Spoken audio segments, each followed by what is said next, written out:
Assalamualaikum warahmatullahi wabarakatuh. Halo Sobat Sehat, kembali lagi bersama kita di podcast Bisa Sehat. Hari ini saya dengan Dr. Gigi Winda dan saya dari Dr. Gigi Viola. Hari ini kami akan membahas mitos dan fakta di kedokteran gigi. Betul, terutama tentang kesehatan gigi dan mulut. Nah, jadi yang udah kami perhatikan nih di masyarakat sekitar itu ternyata mereka masih banyak kurang edukasi mengenai kesehatan gigi dan mulut. Betul, Dok.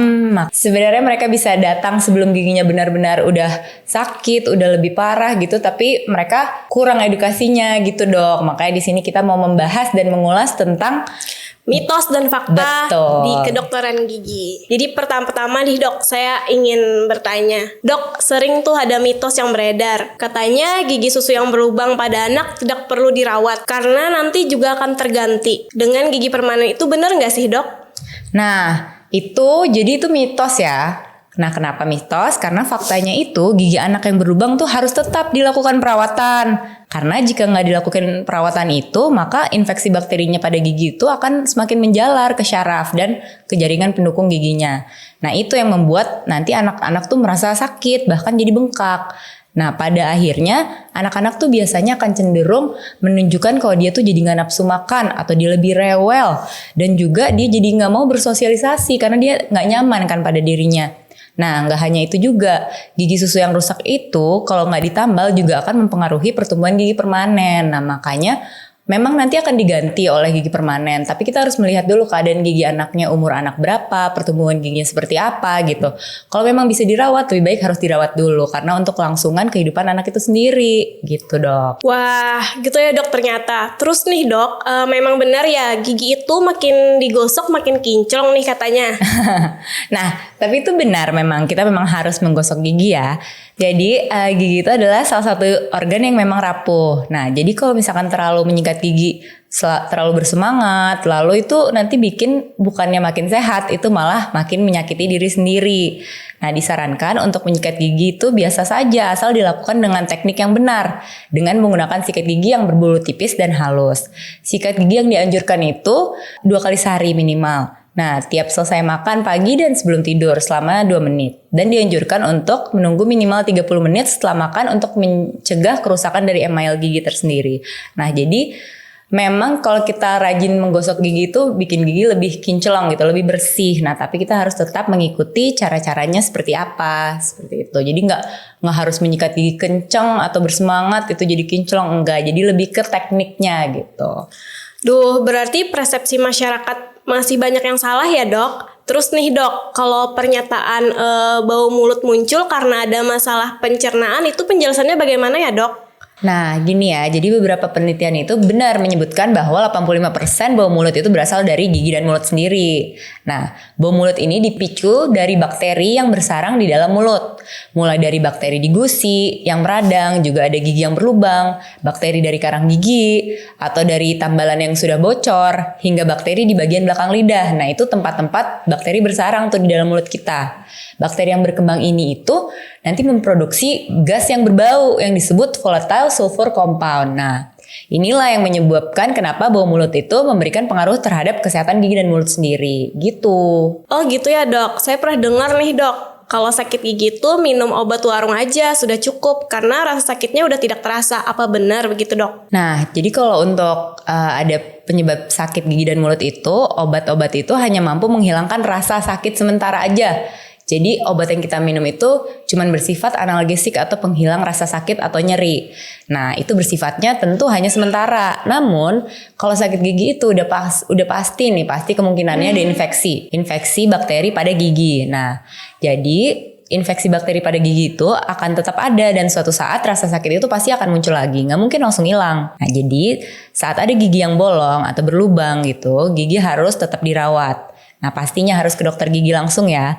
Kalau ada yang disebut gigi bolong atau karies ini belum mencapai jaringan syaraf, gigi masih bisa ditambal dan masih bisa melakukan perawatan yang sederhana. Yaitu biasanya cuma melakukan penambalan dengan bahan-bahan tertentu. Nah, tapi bila jaringan syarafnya sudah terekspos atau lubangnya sudah semakin dalam karena nggak dirawat gitu ya Dok, itu tuh udah pasti nanti akan dilakukan perawatan yang lebih lanjut, yaitu perawatan saluran akar. Nah intinya kalau ada gigi bolong, ada rasa-rasa ngilu, udah pasti harus langsung ke dokter gigi untuk diperiksa. Mau kita nggak kelihatan nih, biasanya bolongnya tuh nggak kelihatan dok, emang kan aduh ngilu-ngilu aja nih gitu. Nah itu harus diperiksa ke dokter gigi. Kemungkinan sudah ada tanda awal gejala gigi bolong atau karies gitu dok. Dok, saya juga pernah dengar nih info kalau katanya ibu hamil nggak boleh ya ke dokter gigi. Itu kenapa bisa begitu ya dok? Gini, kalau seluruh aktivitas maupun tindakan kesehatan yang ingin dilakukan pada ibu hamil itu memang harus lebih diperhatikan. Nah, karena kan ibu hamil lebih sensitif ya ini, karena kita tuh bakal mempengaruhi ke janinnya. Nah, jadi disarankan untuk ibu hamil sendiri itu tetap rajin ya untuk menyikat gigi setiap 2 kali sehari, pagi setelah sarapan dan malam sebelum tidur, dan juga kontrol ke dokter gigi selama masa kehamilan atau sebelum masa kehamilan. Lalu, waktu yang dianjurkan apabila memang perlu ke dokter gigi saat hamil yaitu pada trimester kedua. Jadi, setiap ibu kontrol, ibu juga harus memeriksakan keadaan gigi dan mulut, karena benar langsung keadaan gigi dan mulut bisa juga menyebabkan kontak secara langsung kepada janinnya gitu apabila ada infeksi yang sudah terlalu mendalam gitu ya. Jadi setelah diperiksa apabila memang harus gitu dilakukan perawatan yang misalkan bersifat emergency, biasanya hanya bisa dilakukan pada saat kehamilan ibu itu pada trimester kedua gitu. Karena pada saat itu pembentukan organ janin itu telah selesai, kecuali pada kasus-kasus emergency tertentu. Jadi tetap dikonsultasikan kepada dokter yang merawat ya gitu dok. Wah, ternyata malah penting ya dok untuk ibu hamil ke dokter gigi. Betul. Saya pengen nanya lagi nih dok, soalnya banyak banget juga yang bilang, apa benar dok cabut gigi atas bisa menyebabkan kebutaan? Kok serem banget sih dok? Nah, emang kita tuh suka ya mendengar berita-berita yang kayak gitu. Namun berita-berita seperti itu memang harus kita telaah, harus kita dengar dengan penuh edukasi ya. Kita tetap ngelihat apa sih penyebabnya gitu kan. Nggak semata-mata karena cabut gigi langsung apa tadi kebutaan ya. Iya, nah, jadi mencabut gigi itu tidak menyebabkan kebutaan ataupun kerusakan syaraf mata manapun. Nah, syaraf gigi dan syaraf mata berasal dari cabang yang berbeda tentunya. Mata itu dipersyarafi oleh syaraf yang disebut ophthalmicus, sedangkan gigi dipersyarafi oleh syaraf maxillaris dan mandibularis. Selama melakukan pencabutan gigi dengan dokter gigi, hal ini tidak perlu dikhawatirkan. Sebelum melakukan tindakan, mulai dari wawancara medis hingga penggunaan bius untuk mengurangi resiko efek samping. Nah ini tuh pasti semuanya harus diperiksa secara menyeluruh untuk pencabutan gigi tentunya kan. Lalu kita setelah diperiksa secara menyeluruh dari riwayat kesehatan dari pasiennya, nah baru apabila sudah dinyatakan sama dokter giginya bisa nih untuk dilakukan pencabutan, nah makanya nanti akan diberikan suatu informed consent atau persetujuan terhadap pasien. Dia sudah menyetujui untuk dilakukan pencabutan gigi tersebut. Jadi sudah diberitahukan efek samping yang akan terjadi seperti apa gitu kan. Nah, namun apabila terdapat infeksi gigi atas yang lebih berat, itu pencabutan gigi atas memiliki peluang mempengaruhi jaringan sekitar mata. Hal ini biasanya dikarenakan adanya penyebaran infeksi melalui darah, contohnya pada kasus abses infraorbitan. Nah, oleh karena itu lagi, nih tetap dikeraskan ya, harus diedukasikan terus kepada masyarakat itu adalah memeriksakan keadaan gigi dan mulut sebelum sakit. Nah, ini kan bisa ada pencabutan mungkin aja karena ada infeksi yang menjalar gitu ya, atau infeksi yang biasanya nggak, aduh cuman sakit terus nanti minum obat gitu. Nah ini yang biasanya menyebabkan udah sampai bisa ada infeksi yang mendalam gitu. Jadi yang kita keraskan di sini adalah untuk periksa ke dokter gigi sebelum memang sakit gitu, sebelum benar-benar sakit. Akhirnya jadi tahu ya dok faktanya kayak gimana. Oh iya dok, kalau misal orang yang sudah lanjut usia tuh memang pasti ompong ya dok? Nah gini ya, sejujurnya ini tuh konsep pemahaman yang sangat salah ya. Nggak semua orang tua tuh pasti giginya ompong. Nah proses penuaan itu memang mempengaruhi juga kondisi gigi dan mulutnya, tapi tidak selalu menyebabkan gigi ompong. Faktanya masih banyak pasien lanjut usia yang kisaran berumur 60 tahun ke atas ya, contohnya ibu saya juga ya, memiliki kondisi rongga mulut yang masih prima, giginya masih lengkap semua. Seperti yang sudah dikatakan sebelumnya, proses penuaan itu tuh juga terjadi di rongga mulut kita. Namun apabila orang tersebut rajin menjaga kebersihan gigi dan mulut dan tidak lupa kontrol ke dokter gigi secara berkala, peluang gigi ompong masih dapat diminimalkan. Nah itu dia yang tadi kita selalu kencangkan adalah kontrol ke dokter gigi. Karena memang kita sebagai orang awam mungkin akan memiliki dorongan untuk ke dokter gigi di saat udah sakit gitu kan. Nah namun sebenarnya tuh pemeriksaan kontrol ke dokter gigi itu tuh juga bisa jadi investasi untuk jangka panjang kita, karena gigi itu bisa menjadi banyak manfaat untuk kita gitu kan, apalagi di umur kita tua, dari otot-otot kita juga udah mulai turun, semuanya yang kita butuhkan penopang di mulut kita biar tetap estetika kita tetap bagus gitu ya, biar lebih percaya diri, dan gitu kita juga masih pengen sampai tua ngerasain makan enak gitu. Nah itu sebenarnya kenapa dikeraskan untuk tetap kontrol ke dokter gigi dan pemeriksaan gigi. Nah itu untuk investasi jangka panjang, karena kalau udah ompong pertama nggak enak, udah gitu pasti kita akan bikin gigi palsu kan, kalau ingin masih hidupnya berkualitas itu biaya lagi gitu. Jadi tuh yang dikeraskan tuh kontrol ke dokter giginya. Nah, banyak orang juga memiliki persepsi bahwa gigi menjadi mudah rusak ketika usianya bertambah. Padahal tak jarang juga orang tuh masih muda memiliki banyak problem gigi dan mulut. Memang usia tua itu merupakan faktor yang bisa mempengaruhi kerentanan terhadap penyakit, tetapi bukan tolak ukur mutlak bertambahnya usia itu jadi menambah kerusakan gigi gitu. Jadi balik lagi gimana kita menjaga kebersihan gigi dan mulut. Nggak sesuai faktor umur, namun emang faktor umur bisa mempengaruhi ya, karena emang banyak kerentanan dalam tubuh, semua fungsi tubuhnya udah berkurang gitu ya. Tapi kita bisa mendorong dengan mulai lebih mawas diri terhadap kesehatan gigi dan mulut gitu. Dok, next nih, bener gak sih katanya bersihkan karang gigi tuh bisa dilakukan di rumah aja? Sebenarnya yang dapat dibersihkan sendiri di rumah itu bukan karang giginya, tapi lebih ke plak giginya. Nah, ini karena plak gigi itu bersifat lunak sehingga masih bisa dibersihkan menggunakan sikat gigi dan pasta gigi biasa. Beda ya kalau karang gigi itu cuma bisa dibersihkan oleh dokter gigi. Jadi kalau ada karang gigi menumpuk itu harusnya ke dokter gigi. Jadi harus menggunakan alat yang disebut ultrasonic scaler. Karena kan kalau karang gigi biasanya kalau kita lihat tuh di mulut tebel gitu ya, warna kuning, keras gitu. Nggak mungkin cuma dengan sikat gigi bisa copot. Oleh karena itu jadi informasi yang menyebutkan bahwa karang gigi bisa dibersihkan di rumah itu seperti menggunakan bahan hidrogen peroksida itu sebenarnya hanya salah atau bohong belaka ya. Jadi jangan mudah percaya kalau ada produk-produk yang menawarkan ayo pembersihan karang gigi di rumah gitu. Nah, itu terbukti atau tidak nih? Karena nggak mungkin secara logikanya karang gigi itu keras untuk dicabut secara cuman dengan bahan doang gitu. Pakai sikat gigi aja nggak bisa, masa dengan bahan seperti hidrogen peroksida aja bisa copot gitu kan? Nah jadi yang paling benar adalah sebenarnya hanya ke dokter gigi untuk dilakukan scaling. Perawatan scaling. Nah, menurut Australian Dental Journal ini penggunaan hidrogen peroksida dalam jumlah yang tidak sesuai dapat menyebabkan iritasi gusi dan luka seperti sariawan. Nah, malah ternyata bahan-bahan yang produk beredar itu ternyata nggak baik juga kan dok? Kita nggak bisa asal gunain aja. Makanya kalau ada yang berhubungan dengan gigi seperti itu, lebih baik konsultasi ke dokter gigi secara langsung. Terus nih dok, benar nggak sih katanya habis bersihkan karang gigi tuh gigi-giginya jadi goyang? Nah itu salah ya, bukan karena perawatannya. Jadi pembersihan karang gigi itu tidak merusak struktur jaringan penyangga gigi. Tapi karang gigi ini sebenarnya itu terbentuk dari plak. Nah bakteri-bakteri di dalam plak itu akan berpotensi menimbulkan keradangan pada struktur jaringan penyangga gigi. Seperti gusi dan juga tulang. Nah akumulasi plak ini akan secara berkepanjangan itu nanti akan menimbulkan peradangan pada gusi dan dapat juga berlanjut menyebabkan sampai pada kerusakan tulang alveolar pada gigi. Jadi tulang alveolar itu tulang penyangga gigi ya yang ada di bawah.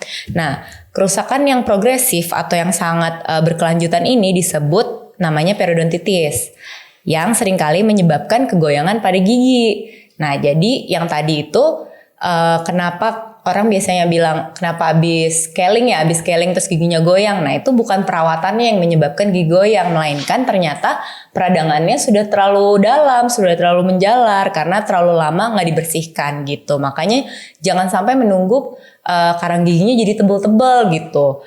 Nah jadi pembersihan karang gigi itu sama sekali tidak merusak struktur jaringan penyangga gigi ya. Jika ada pasien yang setelah dibersihkan karang gigi mengalami gigi goyang, itu kemungkinan besar pasien tersebut sudah mengalami penyakit yang dinamakan periodontitis tadi. Nah, untuk mengetahui secara lebih detail jika mengalami keluhan tersebut, lebih baik berkonsultasi ke dokter gigi yang merawatnya gitu. Jadi tentunya tidak usah ke dokter gigi selama gigi tidak sakit itu salah ya dok?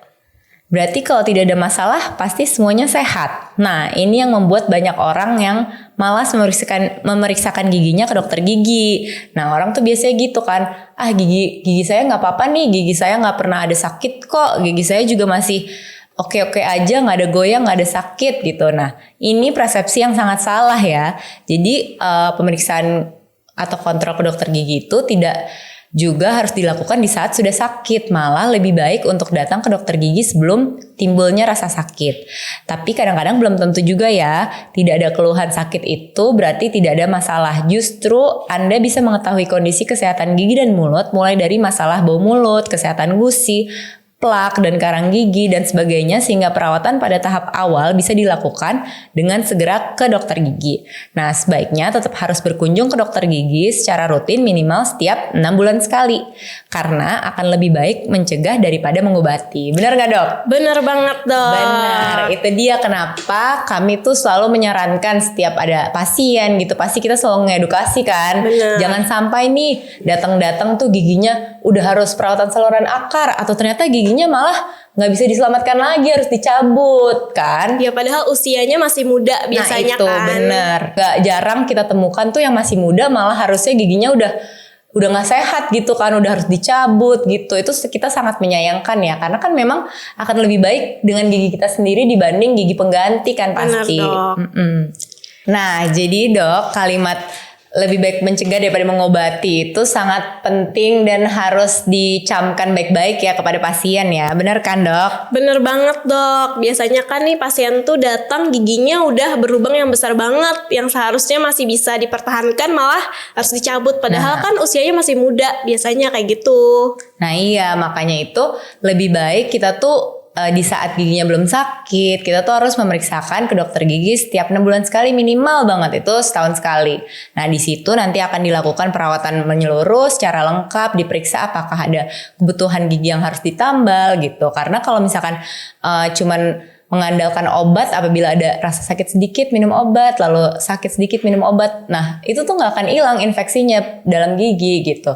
Jadi lebih baik harus diperiksakan ke dokter gigi sebelum perawatannya tuh semakin besar. Biasanya tuh kalau udah lewat gitu ya, udah melalui syarafnya udah terekspos, itu nanti harus dilakukan perawatan namanya perawatan saluran akar. Nah apabila udah lebih berlanjut lagi infeksinya, itu bisa menyebabkan itu giginya harus dicabut gitu kan, Dok. Nah lebih baik menggunakan gigi sendiri nggak sih? Karena perawatan gigi palsu pun juga nggak semudah itu ya, Dok. Nggak gampang udah ganti gigi palsu terus ya udah aman aja gitu. Enggak, karena tetap sebaik-baiknya struktur mulut adalah gigi sendiri gitu. Biasanya juga nih pasien tuh datang giginya tuh sakit banget, terus gak mau dirawat malah milih dicabut. Terus pasien itu mikirnya kalau gigi dicabut udah gitu aja. Nah benar, dengan mencabut gigi itu juga gak menghilangkan masalah problem dalam mulut ya. Karena banyak nanti bisa berpengaruh pada misalkan giginya jadi migrasi, lalu pengunyahannya jadi tidak baik, lalu malah menimbulkan pusing atau pegel, jadi menimbulkan banyak penyakit-penyakit lain gitu ya, karena nggak merawat giginya dengan baik dan benar gitu. Jadi malah giginya harus diganti pakai gigi palsu.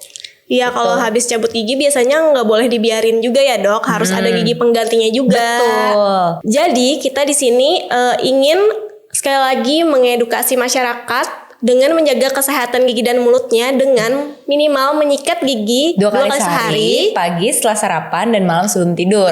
Nah yang paling utama itu kita juga harus kontrol ke dokter gigi minimal setiap 6 bulan sekali. Bener banget, Dok.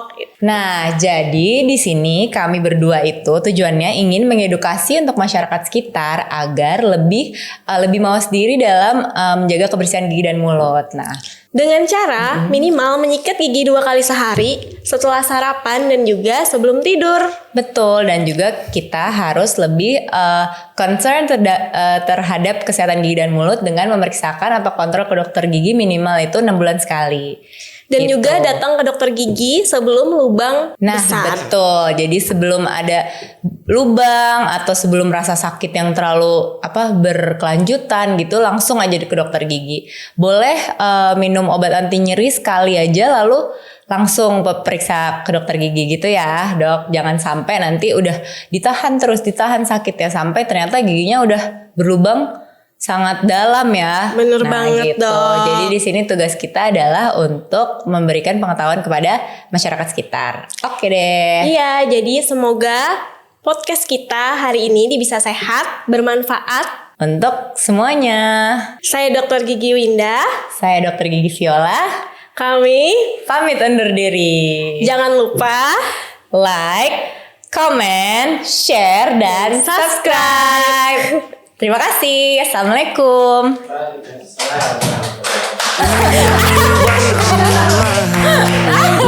A gift from above, oh how you complete me.